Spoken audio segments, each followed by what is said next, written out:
ഇത് പാട്ടനിലെ മഹാരാജാന്റെ വണ്ടിയാണ്. ഇന്ത്യയിൽ ഈ ഒരു പീസ് മാത്രമേ ഉള്ളൂ. അകത്ത് 1200 cc എഞ്ചിനാവുള്ളത്. ഡാർലിംഗ്, ഇത് എന്റെ സമയമാണ്. മഹാരാജാവിന്റെ വണ്ടിയല്ല, അയാളുടെ കൊട്ടാരം വരെ എനിക്ക് മേടിക്കാൻ കഴിയും. ഹർഷത് ഭായി, ഞാൻ വിലയാ ചോദിച്ചത്. 45 ലക്ഷം. അഡ്വാൻസ് വല്ലതും കിട്ടിയോ? വാങ്ങിച്ചിട്ടില്ല, കൊടുത്തിട്ടുണ്ട്. എന്റെ വാക്ക്. അപ്പൊ ആ വണ്ടി നേരെ ദുബായിൽ നിന്റെ വീട്ടിലേക്ക് എത്തും. 55 ലക്ഷം തരാം. 45 വണ്ടിക്ക്, 10 നിന്റെ വാക്കിന്.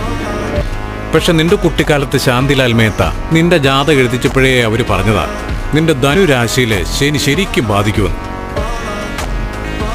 പോക്കറ്റിൽ മണിയുള്ളപ്പോ ജാതകത്തിലെ ശനി നമ്മളൊന്നും ചെയ്യില്ല. ഇതെന്റെ അസ്ട്രോളജിയാണ്.